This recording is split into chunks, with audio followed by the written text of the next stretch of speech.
All right. Welcome to an episode of Freezin 4. This is just a special Bears only episode, and I am joined by Usayd Koshul from Bear Report and Fireside Bears. How's it going?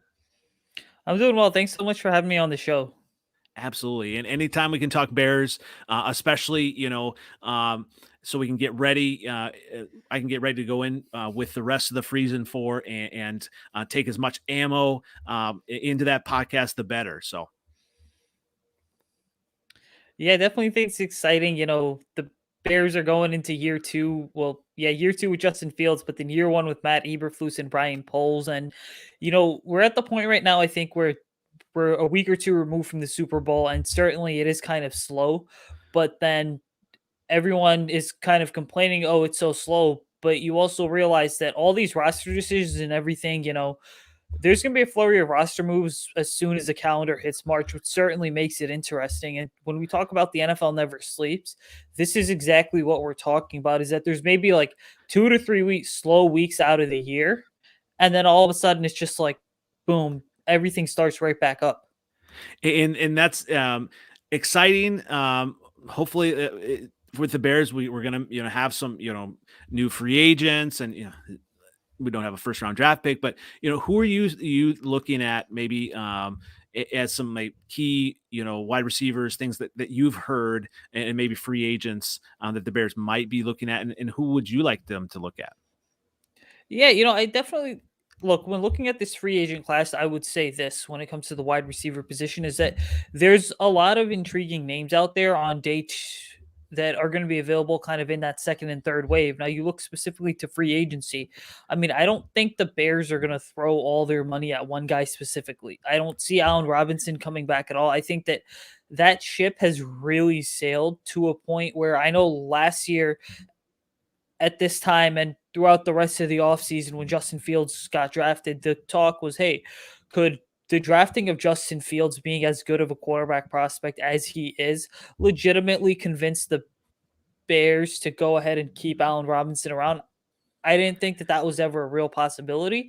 And so now when you kind of turn your attention to this free agency class, there's a lot of guys that are going to be available in the second and third wave of free agency. I mean, go to the Colts, for example. Right now, they have Zach Pascal that's set to free agency. T.Y. Mm. Hilton's another name. And, Pascal's interesting because he's only 26 or 27 years old, but I think his price tag is going to be much cheaper than expected. T.Y. Hilton's a name I think a lot of people tend to forget. Hilton was one of the best wide receivers in the game. And then the Colts, unfortunately, Andrew Luck retired, and they had some bad look at the quarterback position. Carson Wentz, who I really thought was going to have kind of a revival year in 2021, was consistently inconsistent. Hilton may be 33 years old, but I also think that he's got more than enough left in the tank to really get a 1 or 2 year deal somewhere. And then there's also intriguing names such as another one I don't think we're talking about enough, but I would love to see in the Bears offense would be Isaiah McKenzie. Now, the Bills are Mm. certainly one of the more intriguing case studies because they are reaching the point where I do believe they are a Super Bowl contender, but the territory that they've basically treaded into is that they need to pay some of these guys, right? Like Josh Allen got his massive extension. They just went ahead and brought back one of their special teams aces today, a cornerback. I believe it was Saran Neal. And then guys like Micah Hyde, Jordan Poyer, their contracts are expiring soon. Tre'Davious White obviously's gotten his extension. Tremaine Edmonds is the big one that Buffalo's going to have to extend this season.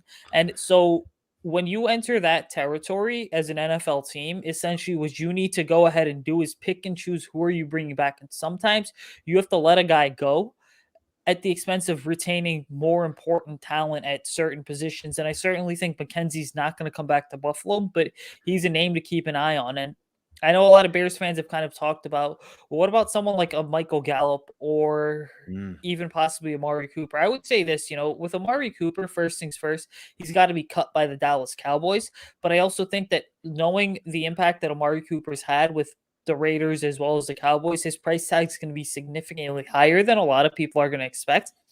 Switching over to Michael Gallup, I will say this, that I'm wary because you don't necessarily want to sign a guy who's coming off a serious injury like the ACL injury. And I know people are going to kind of say, well, what about the Bears the last time they signed a big name free agent wide receiver? They went ahead and they signed Allen Robinson, but there was a difference is that Allen Robinson had like the full season to kind of recover from that ACL tear because he tore it in 2017 week 1 against the Houston Texans on his only reception of the season, whereas Michael Gallup's injury was much later in the season, and so you have to take kind of that into account as well. And it matters too when you look at free agency as well. It matters maybe where this team is at. Like I kind of joked on our normal Freezin 4 podcast that it'd be amazing if the Bears signed Davante Adams mainly to troll the Packers, but really he wouldn't. I mean, you don't want that price tag, number one, but the Bears aren't necessarily built like next year for to go to the Super Bowl. Right. And if you're signing a talent like that, you're kind of expecting them to maybe be further along than the Bears are, right? Yeah, you would certainly think that there's a lot of, if the Bears go out, and let's just say they throw the bag at Devontae Adams, you would really have to think, and it would be a big move by Eberflus and Poles to even do so, because they would essentially be conveying, hey, listen, we are ready and we're here to go ahead and compete. Now, regarding signing, a big name like Devontae Adams, I think we have to understand is that these contracts are getting shorter and shorter, right? We're no longer we are well past the days where players at premium positions are going to sign these 5-year deals, okay? Because they want the job security both in the short term and long term. Players are basically saying, "Hey, listen, we will sign a 3-year deal, a relatively short deal, and then gamble on ourselves once again a couple of years down the road." And because it's just about maximizing that window. And so Devontae Adams, it would be great to have him in Chicago, but we have to keep something in mind is that this isn't necessarily Madden, and the Bears have to be very smart with how they operate because they have a lot of key decisions coming up, right? And you don't want to throw all your money at one player and then hinder some of those other key decisions because we have to look into these factors as well. The Bears have to kind of look and examine, hey, what type of contract are we giving Roquan Smith? What about Mhm. James Daniels? Is he coming back? What about Bilal Nichols, who used to play defensive tackle at Delaware? Is he someone we would consider bringing back? And then you're also looking at the factors of what is Poles going to do to bring all this depth back that just the Bears roster massively needs. Yeah, and one player you brought up is Roquan Smith. I mean, when you look at the Bears' assets, Khalil Mack, he's pretty much untradeable, right, with his contract and everything. Yes, so that contract structure with the way Khalil Mack set up, the Bears can't get out of that until the 2024 offseason. But even then, I think that a lot of people tend to just really look at the numbers. And one of the things they say is, well, Khalil Mack didn't even finish out the 2021 season. He had a season ending injury. I understand he's battled back and knee injuries the last basically 2 to 3 seasons, but when you turn the tape on, there's so much that Khalil Mack does that doesn't show up on the stat sheet. And so he's just, I think, even though he's kind of in his 30s now, he's still that good of a player that teams are going to have to account for. And with that, then with Roquan Smith, I mean, he might be the asset to trade. I mean, is it worth trading Roquan Smith for picks to maybe get some younger players in this draft and maybe maximize that, or what are you hearing? I don't think the Bears are going to move on from Roquan Smith, and here's why. Because if you followed my work throughout the offseason since the Bears hired Eberflus, one of the big things that I talked about was the fact that over a 4-year span from 2018 to 2021, the Colts drafted 19 total players. Now, only one of those, I'm sorry, 19 total defensive players, I should say. Only one of those guys was a first round pick, which was Kwity Paye in 2021. The best player of that bunch was obviously Darius Leonard, who was a linebacker taken in the same draft class as Roquan Smith. And under Matt Eberflus's kind of guidance, Leonard's developed into one of the best linebackers in the NFL. I don't see the Bears necessarily even going ahead and considering trading Roquan Smith because what this defense needs is young talent. And Roquan Smith's like whatever, 24, 25 years old. He's already one of the leaders of this defense, but he is going to over the next couple of years develop into the face of this defense. When you talk about things such as the Bears going from a 3-4 to a 4-3, Roquan Smith, I think, and older Bears fans may remember this, but if you remember the role that Lance Briggs kind of played back in the day as the will linebacker, I think that's what Roquan Smith's new role is going to be. And you know what? That's not going to take away from the traditional middle linebacker position he was playing, because he still has that sideline to sideline speed that, quite frankly, a lot of teams covet. And so when you talk about trading for Roquan Smith, I mean, you would be really lucky to be able to get like a first round pick in return, which I don't even think is likely. It would have to be more second, third round picks, but ultimately, you don't want to go ahead and move on from a player of Smith's caliber, because you can't necessarily guarantee that whatever draft picks you get back are going to be just as good, if not better, than whatever Roquan Smith's done over the last couple seasons. Yeah, and when you look at the past seasons and then maybe projecting to next year with the defense, do the Bears have a lot of maybe players that they're going to need with the switch, or is it really just kind of nominal? I would say it's a bit of both. You know, the biggest player that you're going to kind of look at is Chicago needs to find a true three technique similar to a DeForest Buckner, who's, if you look at the Colts in 2018 and 19, they were not necessarily the worst defense in the NFL, but they weren't the best either. When DeForest Buckner kind of was traded from San Francisco to Indianapolis, and again, the Colts gave up a 2020 first round pick to even make that move. What had happened is the Colts defense really went ahead and took off. And so the three technique as a defensive tackle is really important in the, especially this defense. But there are players that you have here that are scheme transcendent. So the first things that you're looking at is, let's start with those pass rushers up front. You know, Khalil Mack and Robert Quinn, they were outside linebackers under Sean Desai, and Chuck Pagano. But when you look at some of their best careers, their best seasons career wise, those guys were 4-3 defensive ends. I mean, Mack, I believe, had like 15 or 16 sacks in 2016 as a defensive end for the Raiders. Robert Quinn, at one point, I know for the Rams, had a 4-3. He was a 4-3 defensive end too. And guess what? I think what we have to account for is this: is Quinn's been in the league for nearly a decade now, right? And Hmm. so his entire career, from his early days with the Rams to the time he spent in Miami, as well as the couple of seasons in Dallas, Quinn was a 4-3 defensive end. And a lot of people forget, like when the Bears signed him in 2020, there were a lot of questions in the early going regarding, can Hmm. Robert Quinn effectively make this switch? What is it going to be like going from having your hand in the dirt to being a stand-up pass rusher? And so when we look at that, the Bears have two really good pass rushers that I think are going to fit seamlessly. And then there's some other really intriguing players too. I know Alec Ogletree kind of was a late addition in training camp last offseason. Hmm. He's someone that I think has also played in a 4-3 too, so he can certainly play the linebacker, the Will or the Sam. To play Mike, you're going to need someone that's significantly bigger, so someone that's like the size of a guy like a Leighton Vander Esch. When you look at some of these defensive backs, I think that Eberflus's track record has shown he can get the most out of defensive backs.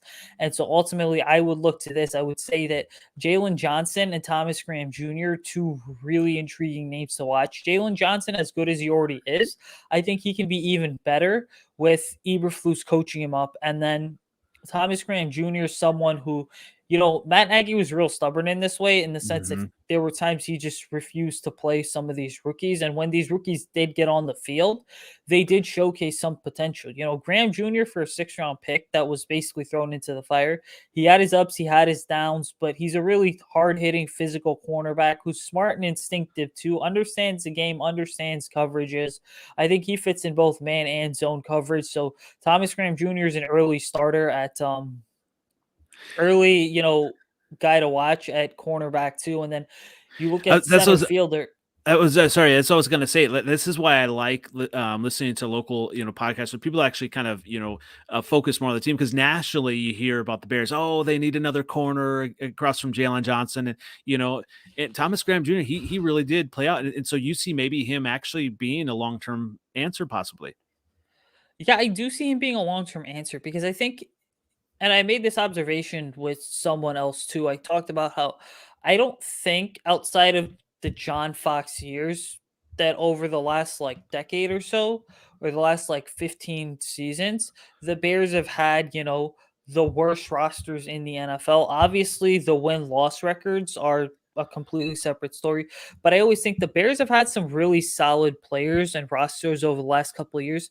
It's just been, unfortunately, the inability to coach and develop has what has really held a lot of these guys back. And when you Mhm. talk about the inability to coach and develop and having bad rosters, Mel Tucker was an example of that, where I know for a fact that the Bears basically hired Mel Tucker and told him, "Hey, run Lovie Smith's defense." Mhm. That's basically the equivalent of, and for me to keep it in simple terms here, it's like hiring a manager that's worked at McDonald's his entire life and telling Mhm. him, "Hey, you're at Burger King now, but we want you to run things exactly like you did at McDonald's. You're going to have two very different results." And so ultimately, when you look at this, right, I think Thomas Graham Jr., there is some potential there for him to start as cornerback too. And quite frankly, we have to be honest with ourselves too. Like, if the Bears don't get their hands on a top cornerback option in the draft, these guys like Derek Stingley, Ahmad Sauce Gardner are not Andrew Booth. They're not options for the Bears. In Mhm. day two, if there is someone that's available, you go ahead and pull the trigger, but that's dependent on how the board falls. But it's never a bad thing to rely on some of the existing talent on your roster. Yeah, and I'm not really a big fan of all the mock drafts. I mean, beyond the first round, because yeah, you never know how it's going to fall. But when you look at the draft, I mean, are there like position targets that you see the Bears taking with their picks early on? Yeah, so knowing the way that Ryan Poles has kind of talked about the offensive line, and then knowing that the Bears basically have to rebuild the wide receiver room, when you look at the Bears' own second and third round picks, which I believe is 39 and 78, what I think needs to happen is this: is that those two right there are pretty interchangeable, because you have to look at this offensive line class and realize that there's obviously some top talent like a Charles Cross or an Evan Neal from Alabama, even Tyler Linderbaum from Iowa, center that can play pretty much all three positions on the interior. Those Mhm. guys are great, but those guys are going to be gone by the time the Bears are on the clock. And so, in terms of beefing up that offensive line in round two, I would say, hey, take a look at someone such as a Zion Johnson. Take a look at someone like Dylan Parham from Memphis. Take a look at, I believe there's a one Georgia prospect, right? Jameer Seiler, right? I believe his name. Mhm. Take a look at him too as someone that could really fit whatever Luke Getsy is really trying to run here. And then you look at the wide receiver position. Everyone kind of gets so caught up in David Bell as well as Drake London and Treylon Burks. I think that someone like John Mechie or George Pickens would Mm. certainly make sense for the Bears. If you want to go ahead and you want to get really deep into the wide receiver class, I would say that someone such as a Sky Moore or a Romeo Dobbs from Nevada, two intriguing day two names to keep an eye on. I would also throw SMU wide receiver Reggie Roberson Jr. out there as a big play threat, someone who can really stretch the field vertically. And then So when I was yeah, gonna you say, talk. yeah. I did before this. I did a podcast with a guy who had had a chance to go to the recent Senior Bowl, and he had made a comment about Dobbs from Nevada, just being there and just not necessarily almost having an attitude like he was not trying as hard, and so like when I look at that, I mean. It'll be interesting to see kind of who the Bears pick, but yeah, I mean, I feel like um, that's a player. I mean, that's almost what Allen Robinson was this year. And you definitely want those players. I mean, when you think about kind of Ryan Poles, they're really trying to build, kind of a winning atmosphere, right? Yeah, they really are. And, certainly they're going to want players that Matt Eberflus, especially, I know this, he's going to want players that are playing smart and situationally. They're basically hustling on every play. They're not giving up. Now, what I think needs to be said is this: is that the Senior Bowl is such, first things first, I love the Senior Bowl. I didn't get a chance to make it to Mobile this year, but just talking to people that kind of go down every single year, you definitely go ahead and get the vibe that that's more of, it's an opportunity for these NFL and these, front offices and GMs and scouts and coaches to get an idea of what talent's coming up the pipeline. But you can't necessarily base your entire evaluation off a player just based on one Senior Bowl, because you could very easily argue that for a lot of fans, the Senior Bowl is effectively just another one of those NFL draft all-star games, right? Where you have Mhm. some of the top players from, the American and the national team across the country, and they kind of descend to Mobile for a week. Now, I certainly think it's a great event to kind of get an early preview of just some of the best seniors in this class in general, but you also can't just base your entire evaluation off one thing. I think that what really matters is those kind of 30 visits that those teams have. And then also Mhm. you look at the NFL Scouting Combine, which is coming up here, those are the major things that can make or break a prospect's draft stock. And take it a step back then on obviously the Bears number one player to watch and the quarterback position with Justin Fields.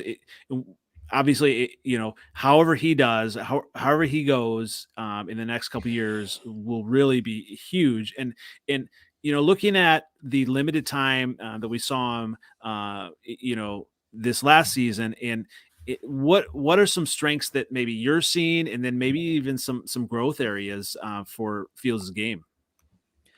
Yes, I would say, Fields just got much smarter overall. And let's start with the pocket though. But because Fields got much smarter overall, just in terms of knowing and understanding how to feel the pressure. He also got much smarter in terms of just knowing that pressure was coming and then how to go about navigating the pocket, how to step up, when to step up, certainly in what situations to step up. And I think another just growth process was the fact that he's got that spin move, you saw early in the season, and then the ball would end up being knocked out. And all of a sudden, as kind of the season went on and progressed, what you certainly saw was that Justin realized, okay, I need to start sliding right now. Now, his background as a shortstop really went ahead and helped with that, because if you watch the way he slides at an angle similar to a baseball player that's basically sliding to get to, whatever first or second base just to be safe. And then another, growth area was this is when you look at the Ohio State offense, there is something to be said for that offense, because Fields was always going to go deep to short because he had those two deep threats in Chris Olave as well as Garrett Wilson. And then, Mhm. you always kind of had a check down option that was built in, like a Jeremy Ruckert, the tight end, who's a 2022 NFL draft prospect, by the way. But really, what we saw in that game against San Francisco, as well as that game against Pittsburgh on the road, was we didn't just see the ascension of Justin Fields in leading the Bears to a comeback. What we also saw was that Justin started to kind of let the game come to him and was more comfortable with just taking what the defense was going to give him. And so to have that aggressive mentality of I want to push the ball down the field, certainly great. He needs to continue to have that, but we saw Justin recognize and understand, when can I and when can I not push the ball down the field? When is it easier for me to just kind of take this 10-yard hitch or this drag route or this crosser rather than, throwing it up for a 50-yard gain? Do you think the coaching hindered him at all? Because you hear about the headset issue and everything like that, where he was hearing two different things. I mean, do you think that hindered him at all? And maybe having Luke Getsy now going into this year will help then as well. Yeah, well, first things first, I think the headset issue is more so just like a technical thing that we shouldn't even be kind of factoring into Justin Fields' development as all. And that's certainly on kind of the Bears like game day operations team for not making sure those headsets were ready to go. We can't really blame Justin for that, but I do think the coaching really hindered him, because if you look at Matt Nagy, I mean, people don't seem to realize the damage that Matt Nagy did here in Chicago. Like, I understand he pretty much went 12-4, then 8-8, and made the playoffs 2 out of the 4 seasons that he was here. Hmm. But there's also something else that's really significant that has to be said in terms of, and I know Bears fans don't want to flashback to the past, but I think what's interesting is you can't talk about the Bears under Poles and Eberflus in any sort of context without understanding what happened with Ryan Pace and Matt Nagy. Because some of the foundation that those guys built is what Poles and Eberflus are going to have to kind of build off of. Now, when you look at Nagy, right, it's like he couldn't get it done with Mitch Trubisky.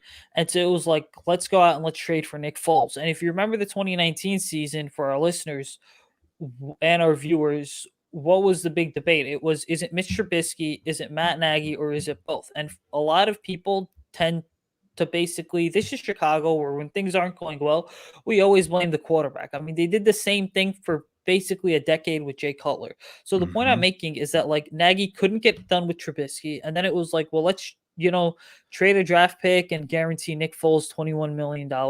That didn't work out. And then the Mhm. following offseason, you went ahead and you basically not even doubled, but also tripled down on your mistake. And you were like, hey, let's just go with Andy Dalton because we need, we're going to make a push for a guy like Russell Wilson as well as Deshaun Watson. But those are not going to fall through. And so let's just kind of, our fallback plan is Andy Dalton.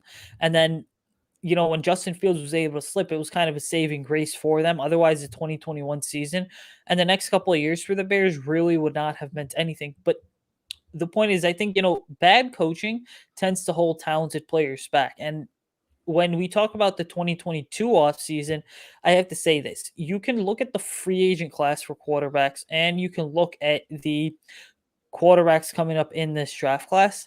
And I understand Bears fans. Mitch Trubisky will always be a polarizing figure in Chicago sports, okay? But people also have to understand something is that teams around the league view Mitch Trubisky as having more than enough to succeed. Now, can he be elite? No, I don't think so. But with the right coaching and the right system and the right structure around him, he can certainly be a good enough quarterback. And we've seen that all it takes is the right coaching system as well as the right support system in place to help a guy take off. And, you know, speaking of Mitch, right, I think you have to look at this. There's going to be teams like the Broncos, the Panthers, the New York Giants, certainly, that Mhm. are going to be in the Washington Commanders that are going to be in demand for his services. Well, yeah, and especially you look at Brian Dable, going to from Buffalo, going to the Giants. I mean that would be an interesting place there. Yeah, and I had a chance to go to the 2019 you know Bears, training camp, and I really liked, Trubisky was one of those guys that will stay after, and he was like signing for all the kids and everything, and great guy. I mean, it is a question of, can he be the guy, that maybe leads a team to the playoffs? Probably not, but maybe he's maybe a Jimmy Garoppolo, kind of, mold. At least, he could be a competent starter when you have a really good defense, right? Right. And I think, everybody wants essentially to have a Patrick Mahomes or a Josh Allen, or even I'd argue this now too, and I'll throw him in this category is a guy like a Joe Burrow. Okay. Everyone wants to have that kind of quarterback that they draft, and then 1, 2, or 3 years later, that quarterback's playing at a high level. But also, to be realistic, right, is that there's two types of quarterbacks in the NFL. There's guys that you win because of, like a Mahomes or a Josh Allen, and then there's guys that you win games with. And most of these quarterbacks, outside of probably 3 or 4, are just the guys that you win games with. And so, when we kind of circle back to the Bears here, right? Justin Fields can certainly be the type of quarterback I think that you win games because he's not just one dimensional, right? He's a dual threat quarterback who can hurt you with his arms, who can hurt you with his legs. Okay, he certainly understands the game, just the ways that he carries himself really kind of goes ahead and continues to show that, yeah, Justin's at a point where, you know, the pieces to the puzzle are right there in front of him, even more so than the pieces to the puzzle were right there for Mitch Trubisky. It's just gonna be a matter of, can Justin put it all together, but can the Bears help him put it together? And a lot of that is going to be predicated off just building something that's Justin's strengths. And how do you do that, right? One of his biggest strengths is his legs. So the offense that I think Luke Getsy is going to really need to run is a run first offense, but Mhm. it's going to be predicated, I think, on the running game as well as play action pass, nakeds, bootlegs, things of that nature. Because Justin's significantly shown, hey, if you give me some time, I'm going to figure out a way to hurt you. And you brought up the running game as well, and so Khalil Herbert was a nice find there in the season. What do you see their 2022 roles kind of being? I mean, Montgomery going to go back to kind of being that bell cow back, because I mean he really is the more talented back, right? Yeah, so I certainly think when you go ahead and you look at a guy like David Montgomery, he's going into a basically what is a contract year, final year of Mm, his deal. And, you know, I don't think the Bears are going to go ahead and pay Dave Montgomery and give him a fancy extension, mm. specifically because Khalil Herbert's kind of waiting in the wings. So David Montgomery, when you look at, unfortunately, he's been cheated out of a lot of production just because of a really poor offensive line. When you go Mhm. ahead and you look at Khalil Herbert, he's a really hard runner. He certainly does need to get better in terms of being a receiver if he's going to become a dual threat running back, but also I think that Khalil Herbert's significantly shown that he can be an impact type player. He can be someone that sparks his team. I think Montgomery's going to be the lead back, the bell cow guy. Khalil Herbert's going to be more of a complimentary back, which is totally okay too, because Khalil Herbert kind of showed last season that when Damian Williams and Tariq Cohen missed the entire season, but when Damian Williams wasn't playing, it didn't necessarily matter. Herbert was going to play at a high level. And Tariq Cohen's gone, right? I would say so. Yes, I think when you look at Tariq Cohen, right, for the Bears with where they're at, essentially something matters, right? And what I think really matters is that you don't want to have to invest in a player who's basically taken 2 years to go ahead and have to rehab from a torn ACL. And Mm. so I think what happened with Tariq is when I was at Bears camp last year in 2021, you saw him working out on the sidelines, but unfortunately, like he never really got to a point where he was fully healthy and even got any dose of football action, even if it was in practice. And so you can't basically bring a player back that isn't ready to go. And if you look at Tariq Cohen's play style, he needs to be able to juke and, needs to be able to plant his feet effectively if he's even going to have an impact. Well, and talk about the offensive line. That's a place that presume that Ryan Poles will invest a lot of capital, or at least time into being that's kind of his forte. Do you see the Bears like signing James Daniels, and then also talk about like Tevin Jenkins and Larry Borum, and where they fit in the 2022 offensive line for the Bears? So, see, James Daniels, someone that I'm split on because I think that there is an incredibly high level. He's just 24, 25 years old. And so, certainly someone that you could see being a building block. I also think that just from a standpoint of athleticism and the way he moves, along with his versatility, James Daniels is certainly the Bears' best offensive lineman. When we go back and we look at the Bears, right? I know they tried putting James Daniels at center once or twice. That didn't work out. And so when they kind of made that switch, it was very clear that part of it was because James Daniels wasn't experienced. The other half of it was that the Bears coaching was not exactly the best in the world.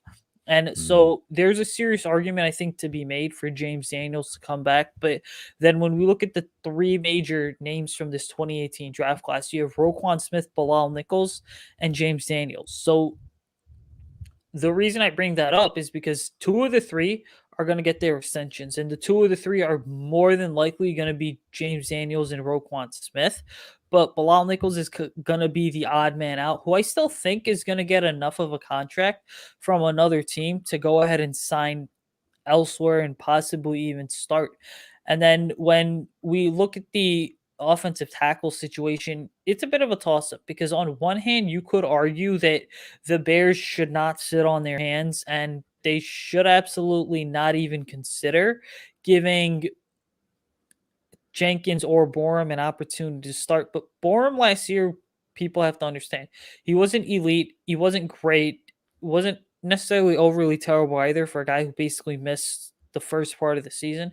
He was just good enough, right? And then Tevin Jenkins never really had any action. But I think both Borum and Jenkins provide some flexibility because Borum did play solid at left tackle last year, and Tevin Jenkins is someone who at Oklahoma State pretty much played every position except center on the offensive line. And Jenkins, I think when you look at, he's more of a natural fit at right tackle.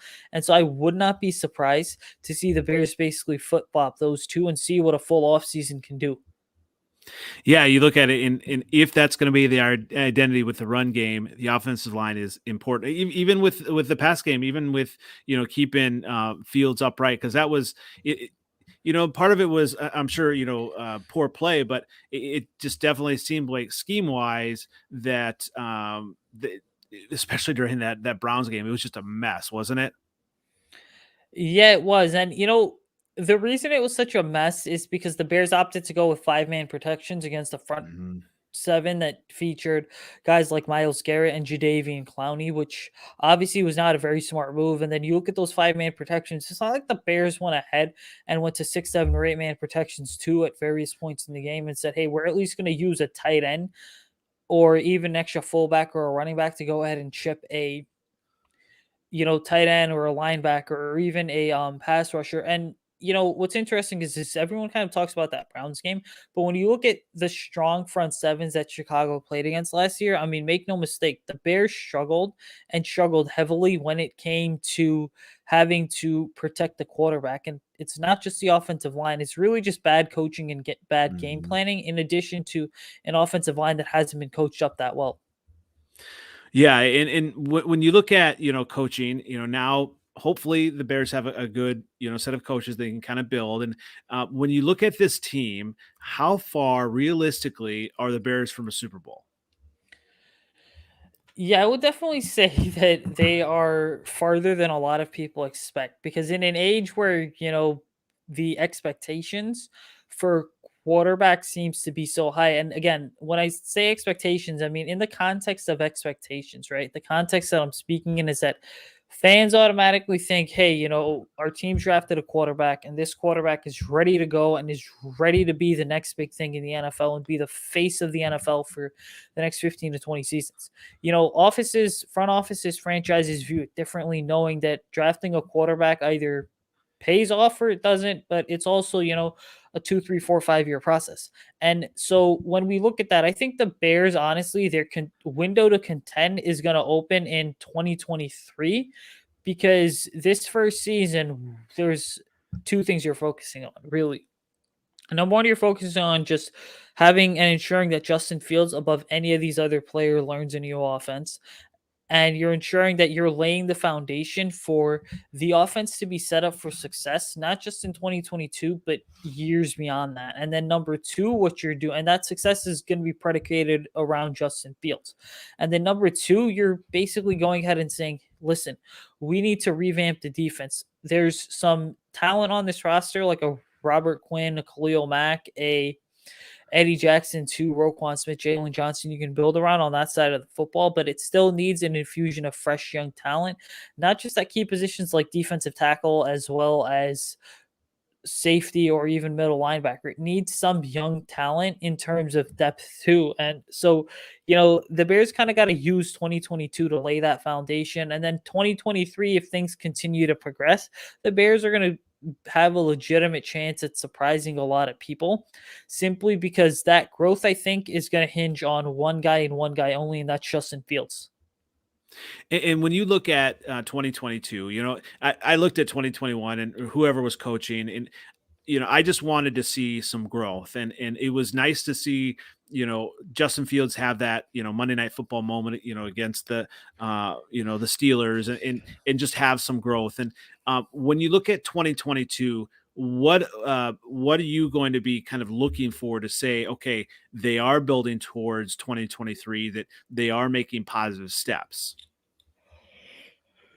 So I would say the biggest thing of all is just going to be the development of young talent. And that includes draft picks over the last couple seasons, but then also this new incoming rookie draft class that we're going to get a chance to see over the next basically 3 to 4 months here. And, the development, I think, if you were to ask me about who are the most important players the Bears have to go ahead and develop right now, I would tell you that Fields is obviously the biggest one on the list, but then guys like Tevin Jenkins, Larry Borum, other ones, I would also say switch over to defensive side of the ball. These young guys like a Jalen Johnson or a Thomas Graham Jr., you have to continue to develop them as well.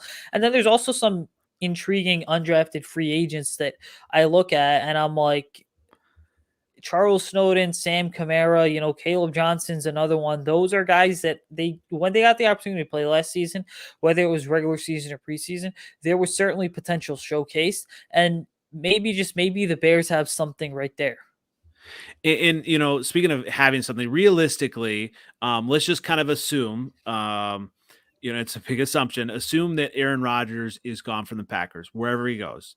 Um, how far? How would you rank the teams? Taking Aaron Rodgers out of the equation. Obviously, we don't know yet. Taking him out of the equation, where would you rank them on maybe most ready to win?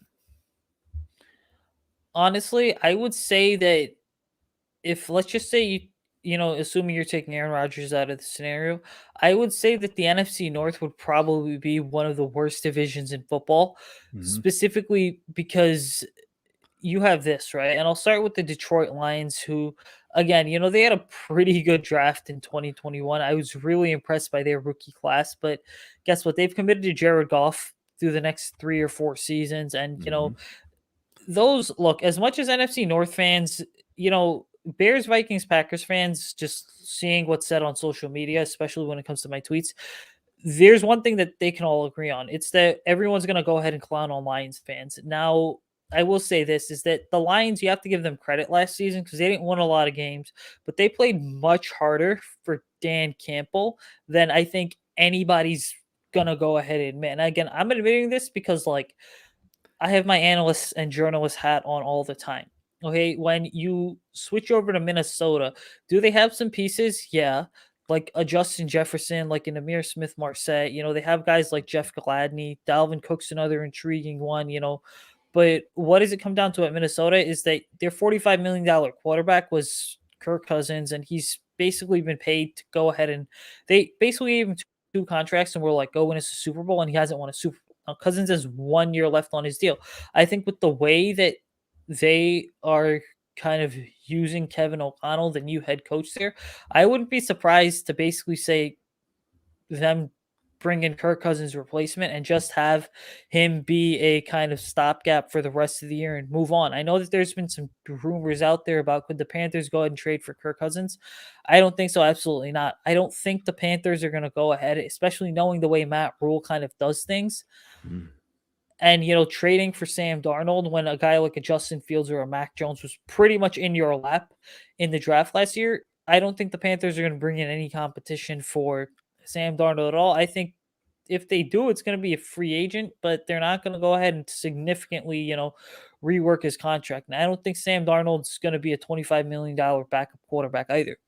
When you look at Chicago, right, something has to be said because the Bears are, the most intriguing case in this entire division because they are the ones that have the brightest future, but it's also because they have the pretty much the best defense, but they've also got, what is a franchise caliber quarterback prospect in Fields, and then some young talent on both sides of the ball.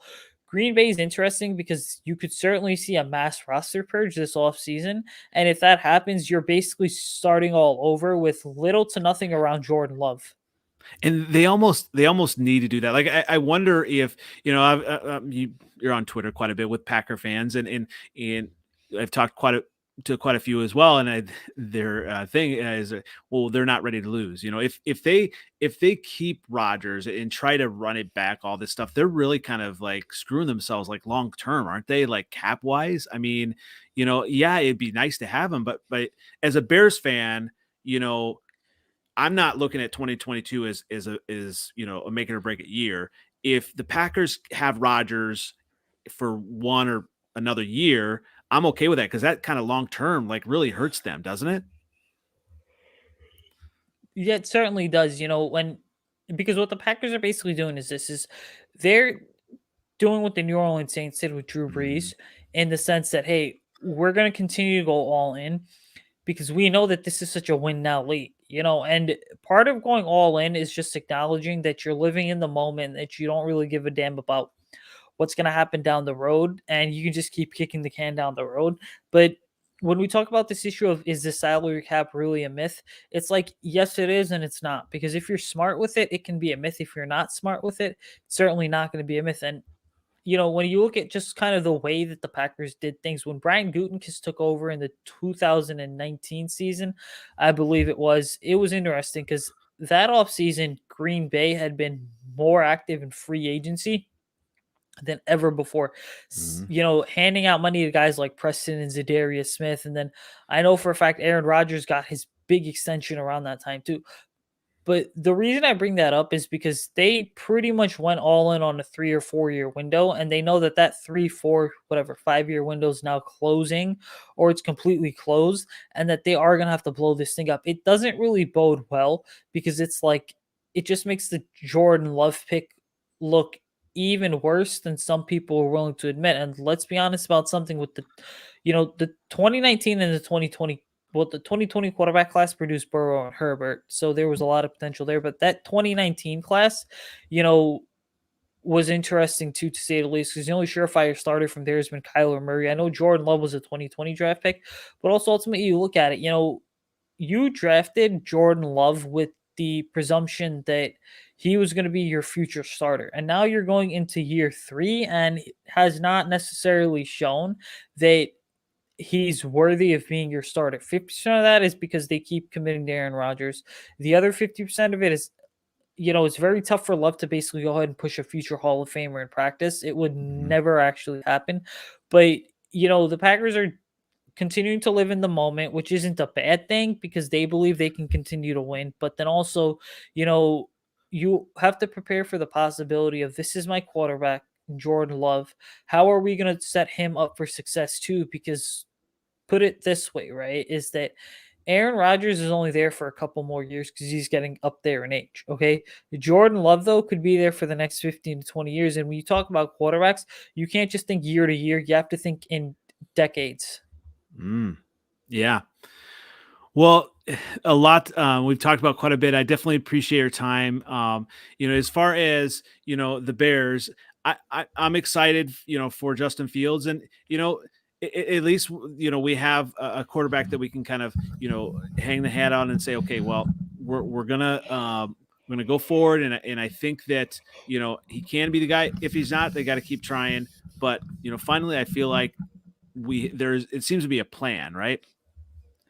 Yeah, when you talk about the word plan, I think anytime you have kind of some sort of solution to the quarterback position, it makes building out the rest of the roster so much easier. I'm not saying Mhm. Justin Fields is the solution to the Bears' woes, but I think what it is with Justin is that there's at least he can be the solution to the Bears' quarterback woes. And what they're basically doing now over the next few seasons is investing in him and saying, "Hey, how can we continue to do this?" When you go ahead and you bring in a guy like a Luke Getsy and some of the other offensive coaches the Bears have hired, the Bears were not rounding out the coaching staff for the sake of rounding out the coaching staff. I think Matt Eberflus was carefully hiring all these guys and saying, "Hey, listen, you know what? We are going to go ahead and we're going to bring in players that we believe are going to help the offense and are going to help Justin Fields." And I need to mention this one thing too regarding Luke Getsy. He's been someone that I think has been floated around in league circles as a potential head coaching candidate over the Mhm. next few seasons.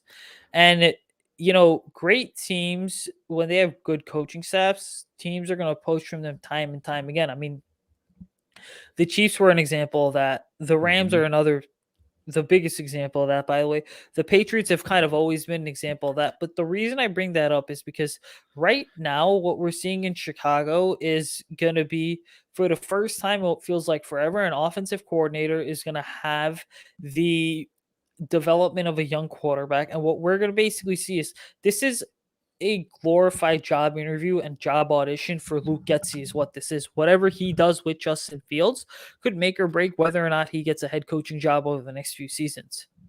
Well, yeah, and so that was the biggest thing when the Bears were going for a coach. I mean, do they go for an offensive coach to go with Fields as head coach or not? And it was interesting. They went with the defensive coach.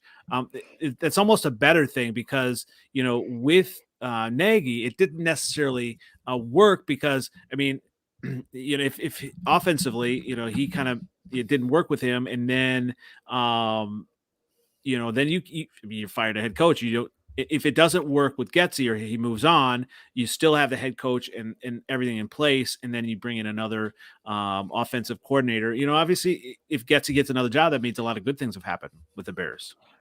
Right. When we talk, there's the Bears have had a severe lack of continuity, especially when it comes Mhm. to offensive staff. I mean, go back to the Jay Cutler years for just a second here. Kind of what happened, it was pretty much like he had three offensive coordinators in his first 3 seasons. You followed up with the John Fox era, and the Bears had Adam Gase for basically a year, Dowell Loggins for 2 seasons. Then you get to the Matt Nagy era, and you have Mark Helfrich for 1 or 2 seasons, and then Bill Lazor for 2 seasons. And so the Bears have never really had that consistent offensive coordinator, Mhm. for like 3, 4, 5, 6 years. And, I referenced the New Orleans Saints as an example of this. When you look at the Saints, right, what they were able to do was not just because Sean Payton was incredibly smart and Drew Brees is a future Hall of Famer. They did what they did because they had Pete Carmichael as one of the offensive coordinators there for Mm. so many years, right? And so having the continuity at that position makes a big difference. And if you want another example of continuity and an offensive coordinator kind of being the reason a quarterback develops, look at the Buffalo Bills and look at Josh Allen. That was basically Brian Dable and Ken Dorsey kind of Mhm. coaching and developing Josh Allen. And, granted, when the Bills offense sucked at times, Sean McDermott could have been like, the hell with it. Let me go ahead and move on.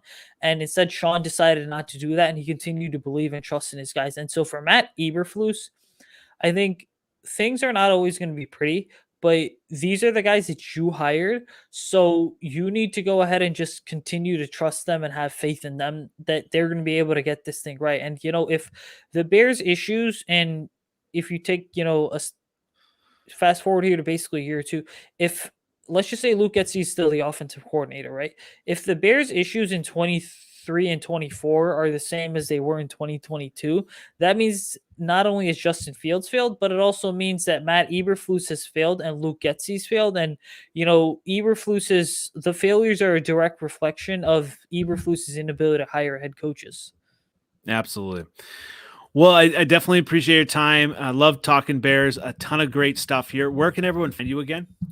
Yeah, guys, so you can follow me on Twitter, YouTube, Facebook, TikTok, and Instagram at Usayd Koshul. I do work with Fireside Bears, which is part of Empire Sports Media. I write articles and do an NFL draft and college football show each week too for the Bear Report. So really, my main job each week is like 7 articles as well as 2 podcasts and 2 YouTube shows. My DMs are open on Twitter, so you can always kind of hit me up there, talk football with me, do whatever you like. But yeah, that's where you can find me, guys. Awesome. And we'll definitely have to have you on with the rest of the Freezin 4 crew. It'd definitely be great to, especially when we have a little bit more draft and news and free agent news as well. So, Absolutely. Thanks again for having me on. all right. Have a good night. Thanks again.